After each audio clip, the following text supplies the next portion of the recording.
faithfully delivering value, exploring great books worldwide. Hello, this is Sally's Book Talk. Today, we're interpreting Shakespeare's tragedy Othello for you. Shakespeare is a world renowned English literary giant. His plays are all classics, every single one. But the Othello we're discussing today is a very special classic. Why do we say that? There are mainly two reasons. First, Othello is the most humanistic among Shakespeare's tragedies. Let's compare with Shakespeare's four great tragedies. Among these four tragedies, the other three, King Lear, Macbeth, Hamlet, all have a gloomy atmosphere with ghosts or witches, while Othello is in broad daylight telling human stories. In King Lear, someone has their eyes gouged out. In Hamlet, 7 people die in succession, all very bloody. Whereas in Othello, although people also die, the plot has much buildup and violence comes reasonably fitting daily life logic. Moreover, Hamlet, King Lear, Macbeth deal with kings, queens, princes, and princesses, while Othello, though featuring noble generals, has many middle and lower class characters dealing with ordinary people, unique among the four tragedies. That is, Othello bridges all social classes, not confined to elites, presenting a complete human picture. In modern terms, Othello is a very down-to-earth work. Additionally, Othello is Shakespeare's most modern work. It actually contains many modern issues, racial, gender, social hierarchy, and so on. For example, Desdemona asks Emilia, "Why would a woman sell her chastity for benefits?" Emilia replies, "No, not necessarily. It depends on the benefit size. If cheating once could crown your husband, it's worth it." Such beliefs, wavering, and conflicts are still relevant today. All right, now let's discuss what this modern humanistic drama is about. Othello is divided into 5 acts, equivalent to 5 chapters. Next, we'll cover it act by act. Only Act 1 is in the Republic of Venice, while the remaining 4 are in its colonies. Cyprus, we call Othello a tragedy. The origin of this tragedy is a mismatched marriage. Othello's full title is The Moor of Venice, the Tragedy of Othello. This is because the protagonist, Othello, a general of the Venetian Republic, is actually a Moor. And what is a Moor? Simply put, it mainly refers to Black people from North Africa. Therefore, in the Venetian Republic, Othello's background is very special. In Shakespeare's era, there wasn't the modern concept of racism. However, there was still some racial discrimination. Among Moors, Othello was noble, equivalent to the upper class.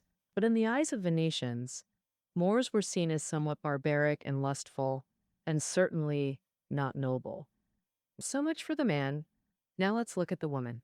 Desdemona, her father Brabantio, is a senator of the Venetian Republic, a powerful nobleman, so Desdemona is a noblewoman. This pampered, beautiful young lady from a wealthy family actually fell for a dark-skinned, thick-lipped foreign brute and married Othello behind her father's back. This is how the tragedy unfolds. At the start of Act 1, Shakespeare doesn't directly write about Othello and Desdemona as a couple. Instead, he starts from the side, writing about 2 ill-intentioned men in Venice. One is Iago, the main villain of the play, and the soul of the whole drama. Almost all conflicts are driven by him. The other ill-intentioned man is Roderigo, who has long coveted Desdemona's beauty and is persistent to the point of harassment.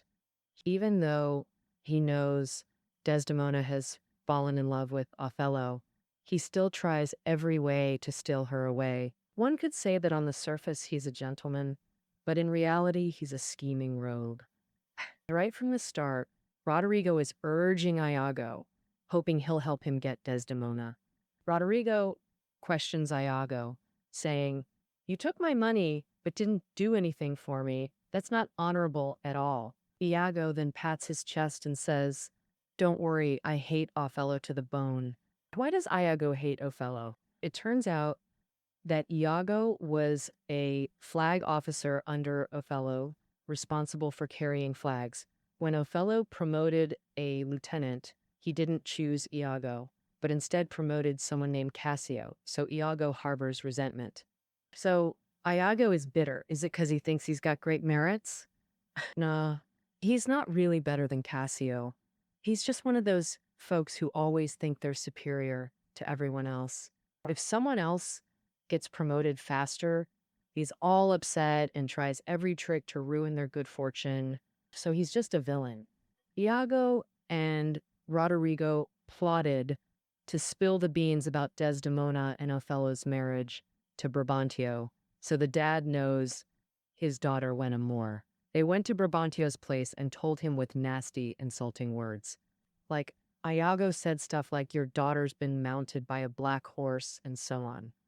Brabantio was deeply shocked. He always saw his daughter as obedient. So how'd she just run off like that? So he called it betrayal by his own flesh and blood, feeling his daughter betrayed him. What's worse, he felt his high status meant his daughter, after all that careful choosing, ended up with a lowly man. That really threw him off balance. Aventio didn't even think it was her choice. He figured the Moor had bewitched her or slipped her some potion. You can see how deeply rooted class hierarchy is in this nobleman's mind. He couldn't fathom a noble girl loving some rough commoner. Fuming mad, Brabantio hunted for his daughter and Othello everywhere and finally found Othello late at night, ready to confront him when something urgent happened. Turns out, word came that Venice's colony Cyprus was under attack by the Turks. So the Duke and senators of Venice panicked and sent Othello to save the day. Meanwhile, Brabantio was dragging Othello before the Duke and senators for judgment, and Desdemona was summoned. In front of everyone, Othello and Desdemona confessed they married for love, seeing his daughter pour her heart out with no hint of being deceived. Brabantio had no choice but to go along with his daughter. The senators decided to send Othello to battle in Cyprus, and Desdemona went along. Act 2 starts. Scene shifts to Cyprus. Othello, Iago, Desdemona, and Emilia, Desdemona's maid, all arrive there. Let's talk about Desdemona's maid, Emilia, who's actually the wife of that villain Iago. She plays a key role in fueling the conflicts in the play. Then Roderigo shows up too. To pursue Desdemona, he actually chased her all the way from Venice to Cyprus. There aren't many key plot points in Act 2. It's mainly about Iago and Roderigo scheming against Othello's lieutenant.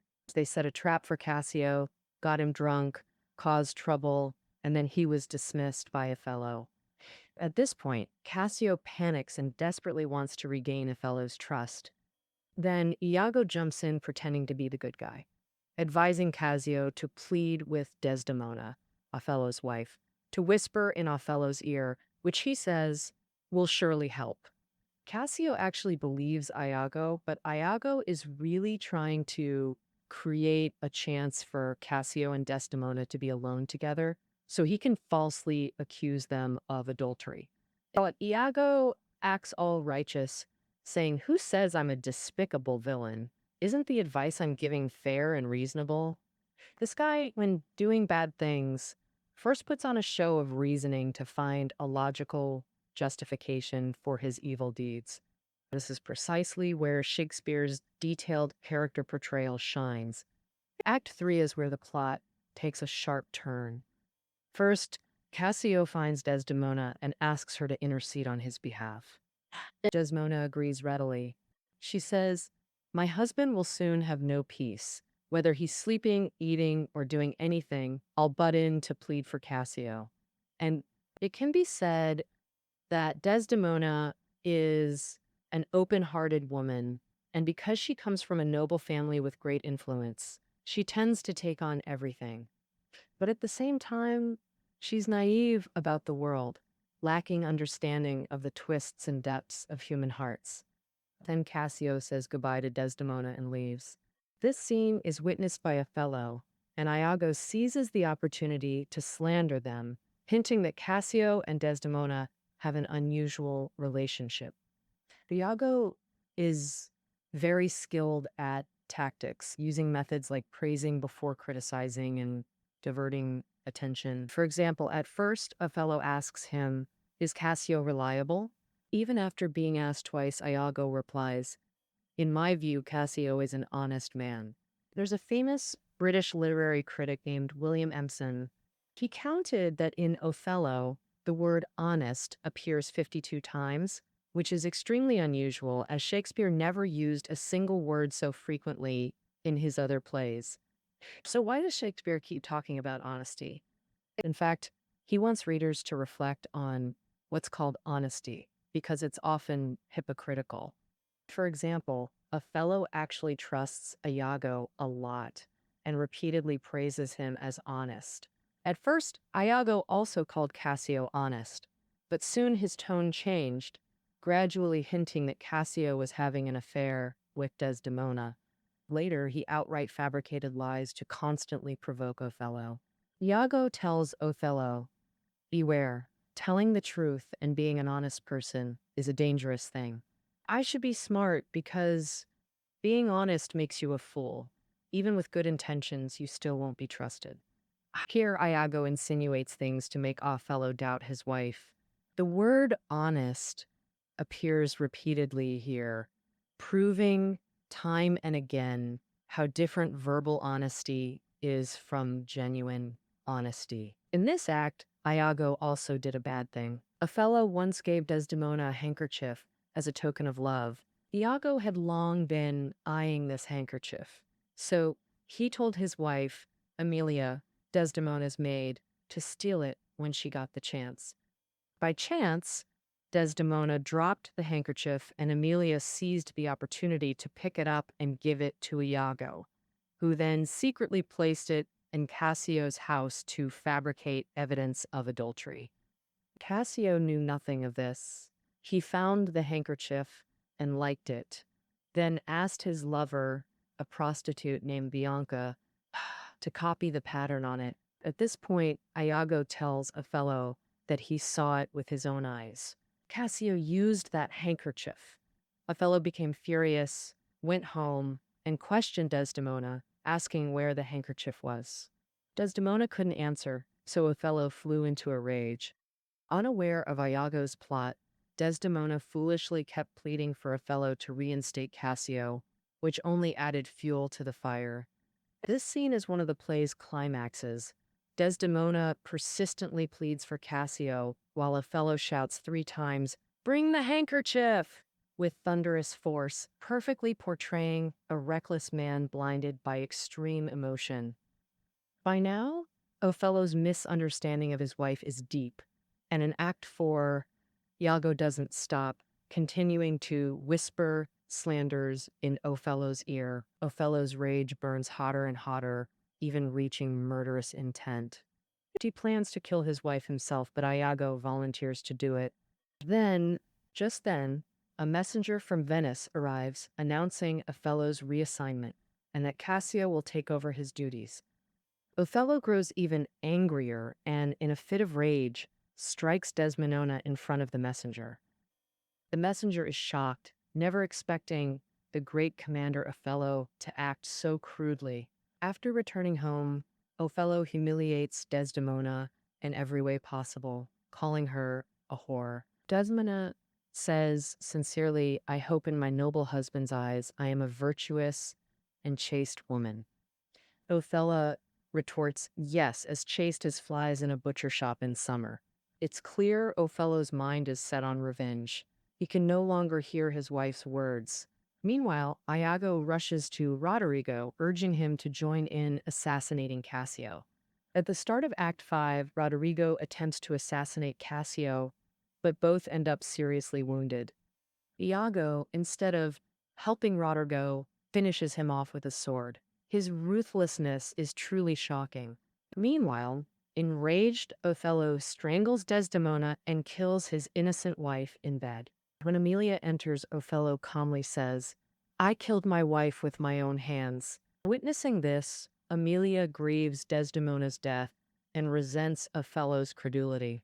Her sense of justice compels her to expose Iago's lies publicly, declaring Desdemona innocent and revealing Iago's manipulations. Enraged, Iago stabs his wife to death and flees. The truth comes out. Othello realizes he believed rumors and wronged his wife. Overcome with remorse, he immediately takes a sword and kills himself. Thus ends Shakespeare's play Othello. In terms of plot, Othello isn't overly complex and lacks many suspenseful twists. Othello's rage-driven killing of his wife is the explosive culmination of built-up emotions.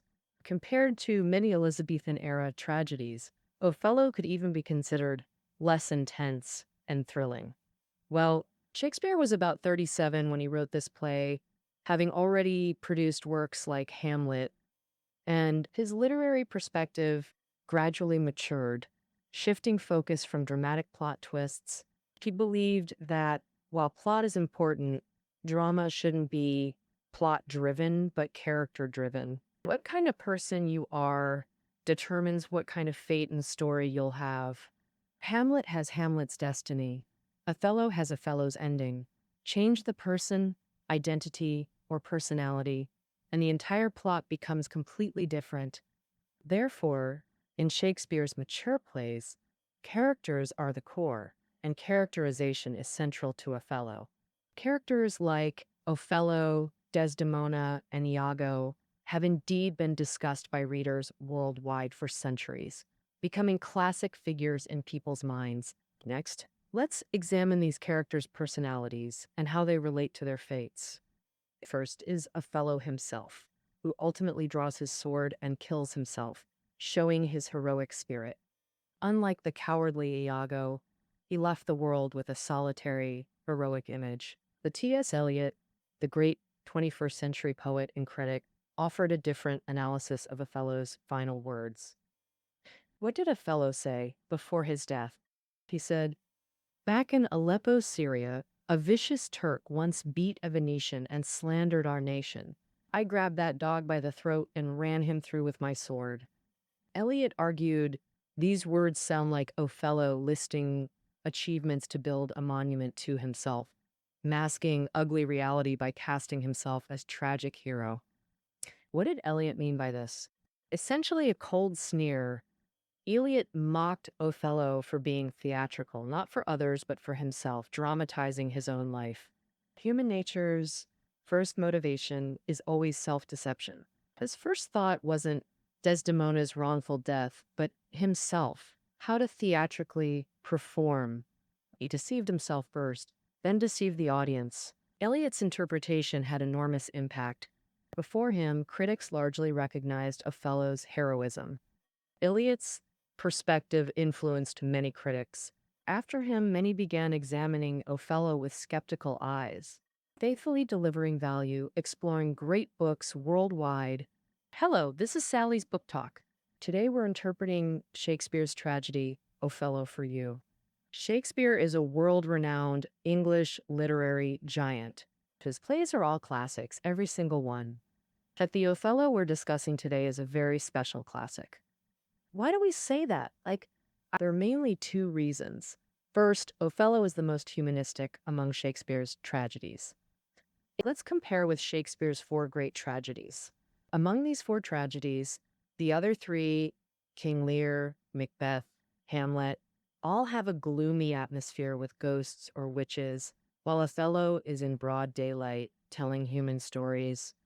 In King Lear, someone has their eyes gouged out. In Hamlet, 7 people die in succession, all very bloody. Whereas in Othello, although people also die, the plot has much buildup, and violence comes reasonably fitting daily life logic. Moreover, Hamlet, King Lear, Macbeth deal with kings, queens, princes, and princesses, while Othello, though featuring noble generals, has many middle and lower class characters dealing with ordinary people, unique among the four tragedies. That is, Othello bridges all social classes, not confined to elites, presenting a complete human picture. In modern terms, Othello is a very down-to-earth work. Additionally, Othello is Shakespeare's most modern work, It actually contains many modern issues: racial, gender, social hierarchy, and so on. For example, Desdemona asks Emilia, "Why would a woman sell her chastity for benefits?"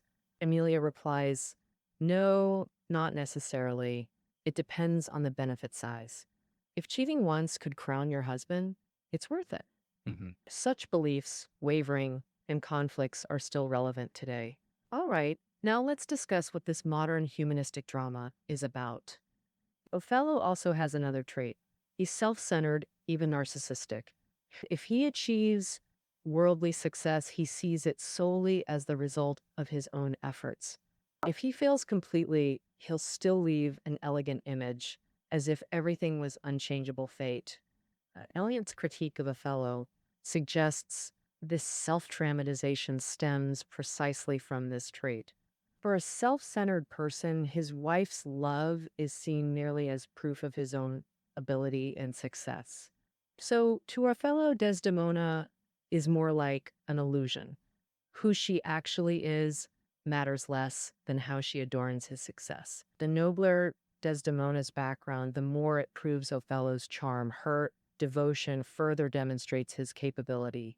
At this point, Brabantio confronts Othello before the Duke and senators, and Desdemona is summoned. Before everyone, Othello and Desdemona confess they married out of love. Seeing his daughter pour her heart out with no sign of deception, Brabantio has no choice but to yield to his daughter. The senators decide to send Othello to battle in Cyprus, and Desdemona accompanies him.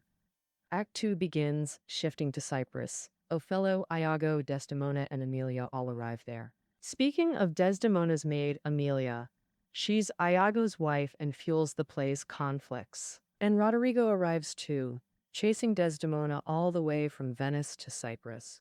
Act 2 has few key plots, mainly Iago and Rodrigo scheming against Othello's lieutenant. They set a trap for Cassio, get him drunk, cause trouble, leading to his dismissal by Othello.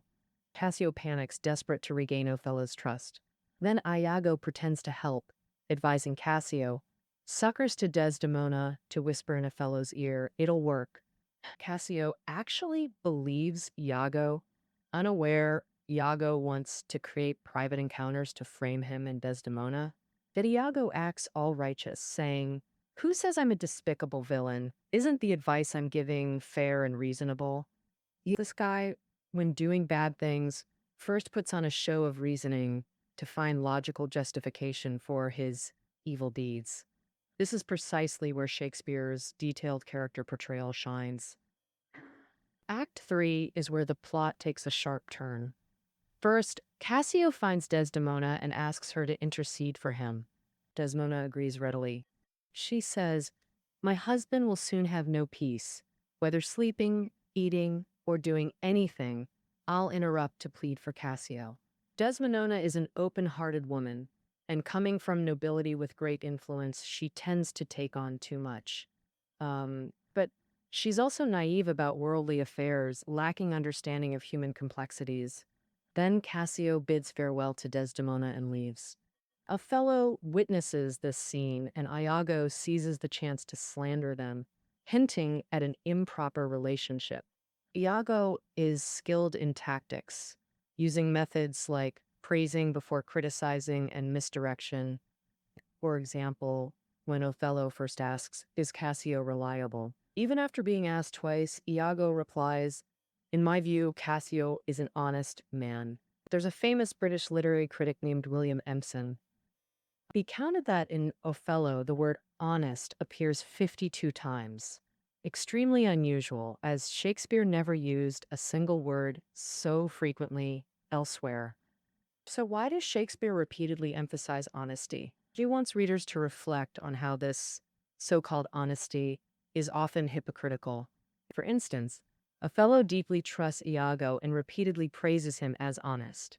Iago initially calls Cassio honest too, but soon shifts tone, gradually hinting at an affair with Desdemona. Later, he outright fabricates lies to constantly provoke Othello. Iago tells Othello, "Beware. Telling the truth and being honest is dangerous. I should be clever because honesty makes you a fool, Good intentions still won't earn trust. Here, Iago insinuates things to make Othello doubt his wife. The word honest appears again and again, proving time after time how huge the gap is between spoken honesty and true inner honesty.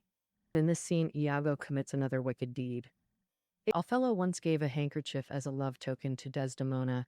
Iago had long been plotting to get that handkerchief, so he told his wife Amelia, Desdemona's maid, to steal it when she could. By chance, Desdemona accidentally dropped the handkerchief. Emilia grabbed it and gave it to Iago, who then sneaked it into Cassio's house to fake evidence of an affair.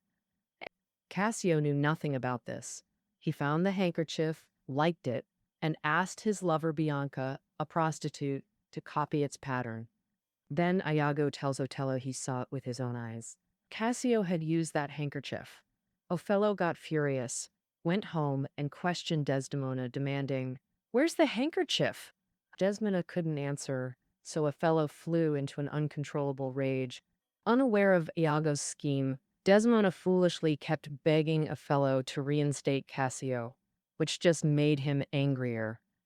This scene is a climax. Desdemona pleads nonstop for Cassio while Othello roars, "Bring the handkerchief," 3 times, perfectly showing a reckless man blinded by rage. By now, Othello's misunderstanding of his wife is deep, and in Act 4, Iago keeps whispering poison in his ear. Othello's rage burns hotter, even to the point of murder. He plans to kill his wife himself, but Iago volunteers to do it. Just then, a messenger from Venice arrives announcing Othello's reassignment, with Cassio taking over his duties. Othello gets even madder and, in a rage, slaps Desdemona in front of the messenger. The messenger is shocked, never expecting the great commander Othello to act so rudely.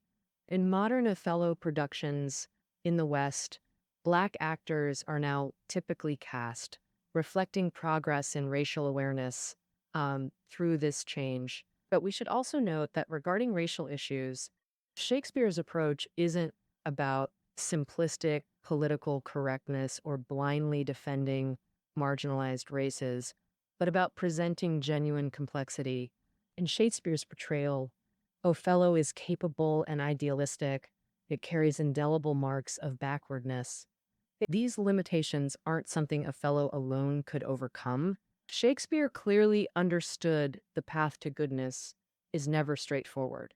Bloom also noted that Shakespeare's more integrated into European society through effort, gaining status and respect. But after unexpected success, he inevitably revealed his fragile nature. This rise and fall carries sorrow transcending the individual. Because it occurs during societal upheaval, the fateful suffering borne by entire social groups makes this tragedy crueler, deeper, and more lamentable.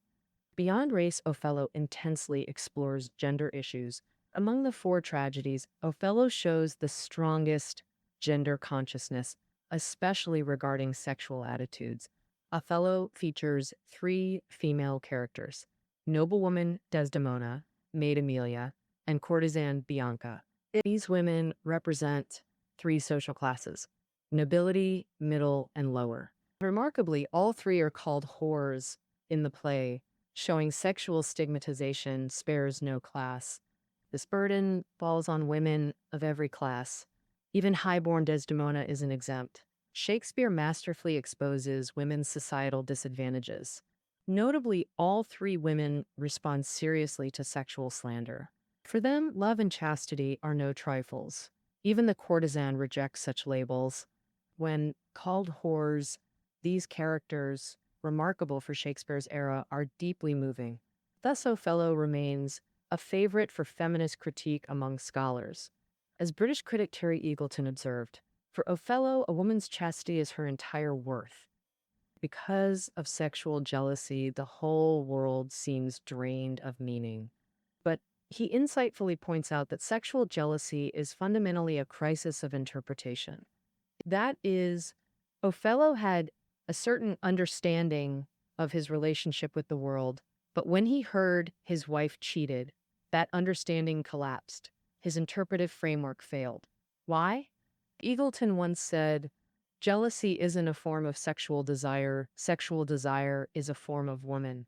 This sounds puzzling. Actually, he means that while sexual desire may seem like men's fundamental drive on the surface, on a deeper level, it's not. The true deepest drive is jealousy. Jealousy is the craving and anguish for what one cannot possess. One doesn't desire what one already has. Desiring someone means seeing them as embodying what you lack. This makes Othello's attitude toward Desdemona understandable. This modern interpretation from a gender-critical perspective probes the deepest essence of Othello's emotions. Modernity alone doesn't make a work classic. Works like Virgil's Aeneid and Dante's Divine Comedy aren't strongly modern, yet remain timeless masterpieces. But works like Othello, rich in modern relevance, indeed move and inspire us more easily. Literature isn't a prescription. You can't just follow a formula for a cure. Literature is suggestive and illuminating. Great classics present moral dilemmas and aesthetic spaces where readers reflect on self-transformation. Othello, this play offers such an authentic space to experience good or evil, perceive beauty or ugliness, and understand humanity. The questions and choices faced by its characters confront you too, demanding life-defining decisions. All right, that concludes our interpretation of Othello. Find reading notes below the audio. See you tomorrow.